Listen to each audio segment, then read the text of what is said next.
El pasado 13 de marzo se cumplieron 9 años de que Jorge Mario Bergoglio fue designado jefe del Estado Vaticano. El Papa Francisco ha instrumentado medidas históricas en su gestión, como reformar la curia romana, transparentar las finanzas del Vaticano, la lucha contra la pedofilia y su opción por los pobres. Acompáñanos a conversar con el doctor Helio Masferrer, presidente del Secretariado Permanente de la Asociación Latinoamericana para el Estudio de las Religiones y profesor investigador emérito de la Escuela Nacional de Antropología e Historia. En el análisis, Georgina Gagiola.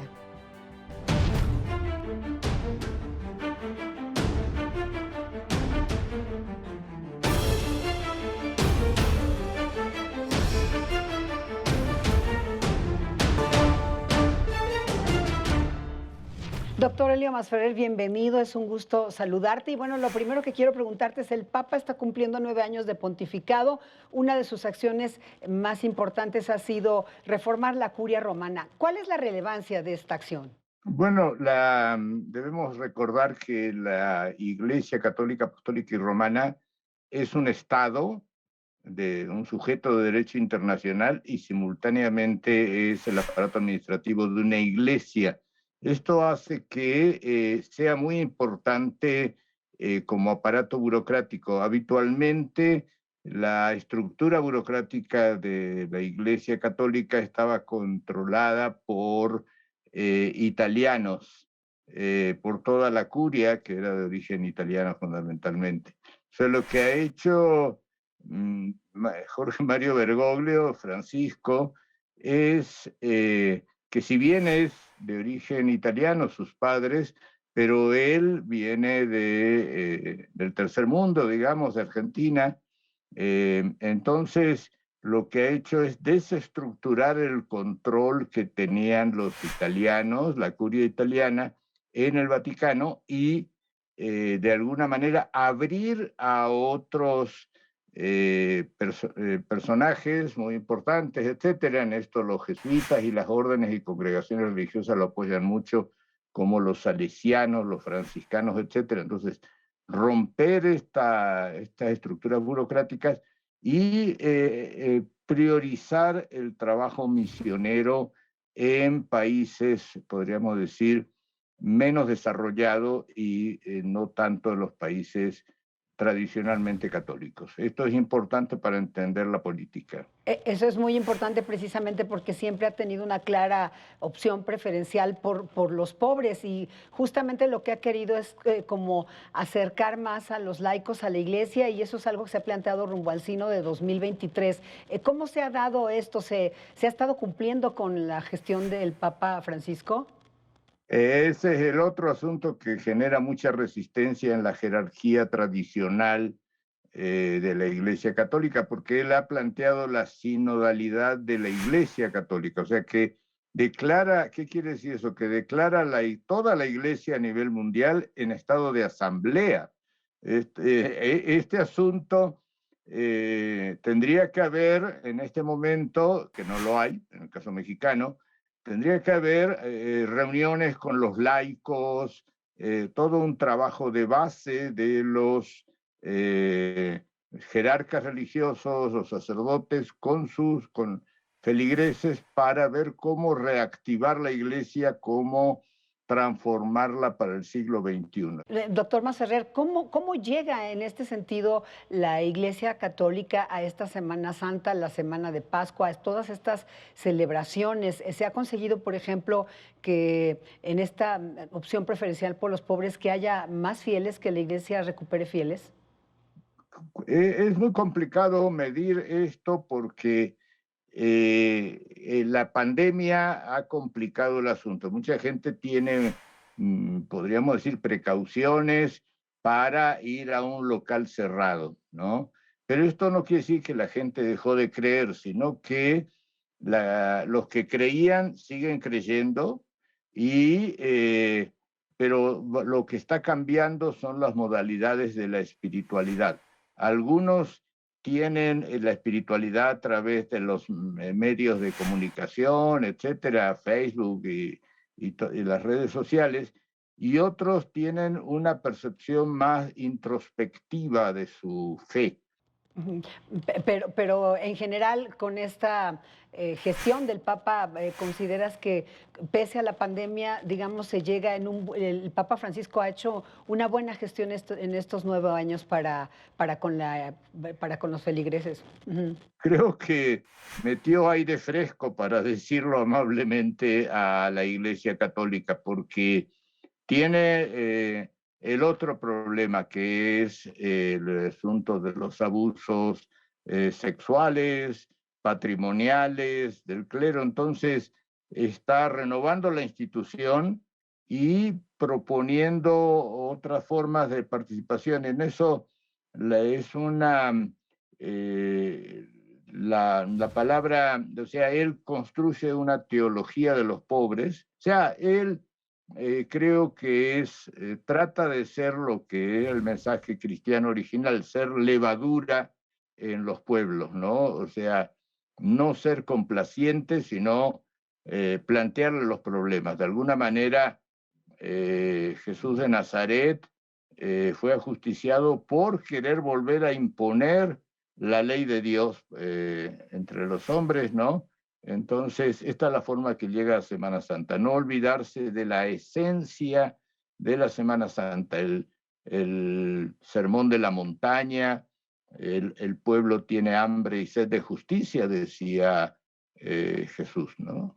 Ujú. Doctor Masferrer, en el caso justamente del conflicto Rusia-Ucrania, el Vaticano ha sido muy prudente, el Papa ha sido muy prudente, digamos que neutral. Lo que sí ha dicho es que ha habido esfuerzos diplomáticos por parte de la Santa Sede, pues para que este conflicto se solucione, y sobre todo ha dicho que es una responsabilidad compartida, que en todo caso la guerra es un fracaso, responsabilidad de todos.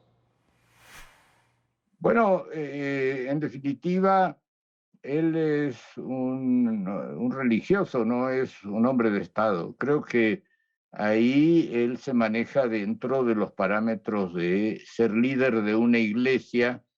Entonces, hay veces que le piden que tome posiciones de carácter político que no le competen a un líder religioso. O sea, el líder religioso, en definitiva, debe pensar en la reconciliación entre los pueblos.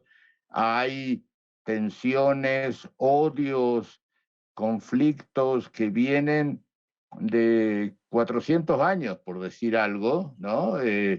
Entonces, en el siglo XVIII, Catalina la Grande de Rusia generó sus problemas, luego los zares también, etcétera. O sea, hay conflictos de hace mucho tiempo. Entonces, la única cosa, lo más correcto que puede plantear un líder religioso es la paz.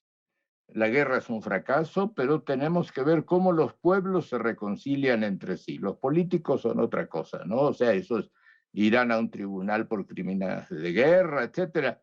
Pero eso ya no le toca al Papa. El Papa tiene que ver cómo los rusos, los ucranianos, los rutenos, hay 75 etnias distintas viviendo en el actual territorio de Ucrania, 186 etnias distintas viviendo en el territorio ruso, 26 etnias distintas viviendo en Bielorrusia, para citar tres casos. Entonces, ahí todos, no necesariamente todos están a favor ni en contra, todos están con posiciones confrontadas. Entonces, no tiene caso echar más gasolina al fuego, ¿no es cierto? Sino tratar de conciliar, o sea, pensar en cuando termine la guerra, cuando termine la confrontación, cómo se genera la convivencia. Esto es el desafío, ¿no es cierto? Ya lo Porque creo. agarrarse a tiros está fácil, ahora cómo vivimos cuando termine eso, ¿no? Claro. Doctor Masferrer, pues queremos agradecer mucho tu participación y bueno, por supuesto, mandarte un abrazo fraterno. Muchas gracias y nos estaremos viendo. Les Gracias. saludo a todos los amigos que nos están viendo también. Muchas gracias, el doctor Elio Masferrer. Y vamos ahora a realizar un recorrido por lo que se dice de este tema en las redes sociales.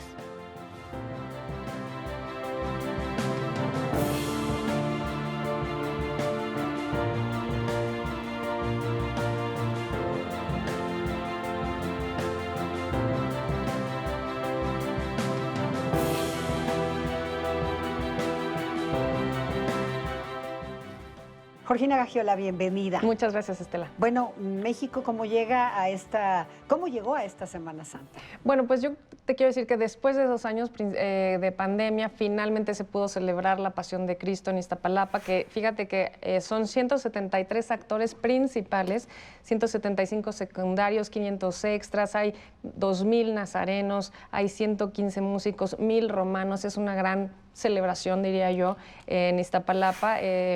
Todo transcurrió muy bien y es la Pasión de Cristo, finalmente se celebró y estamos contentos de que por fin la gente haya podido acudir a esta Pasión de Cristo que es tan importante en la Ciudad de México. El doctor Elio Masferrer dice que el Papa ha traído aire fresco en su gestión a la Iglesia. ¿Ha servido para incrementar el número de fieles?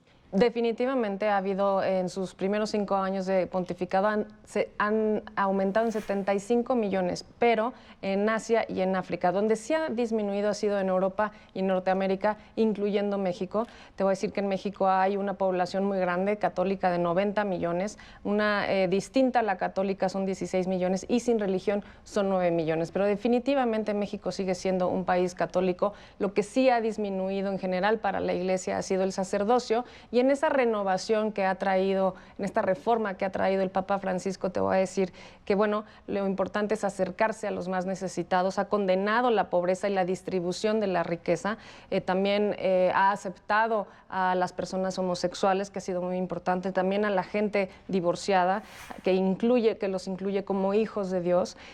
Otro tema que es importante de esta reforma es que el Papa, como un jefe de Estado del Estado Vaticano, ha dicho que no se debe inmiscuir, dijo Masferrer, en la política internacional, que es el caso de Rusia y de Ucrania. Como líder espiritual sí decía, no como jefe de Estado. Exacto, ¿no? Y la Iglesia, pues a lo largo de la historia de la Iglesia, pues siempre ha estado de alguna manera inmiscuida en la política y ahora el Papa Francisco toma un paso hacia atrás y lo ve como como un hombre religioso y no como un político, que ese es un gran cambio.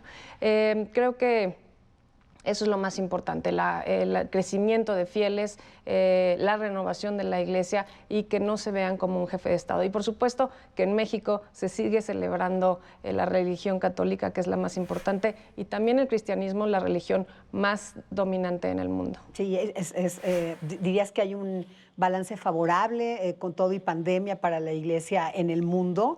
Después de estos años de gestión del Papa Francisco? Yo creo que sí, la verdad es que la gente muy necesitada de volver a la Iglesia, de volver a sus rituales, digamos, de poder asistir a las misas, ¿no? Es una de las cuestiones más dolorosas que ha habido durante la pandemia.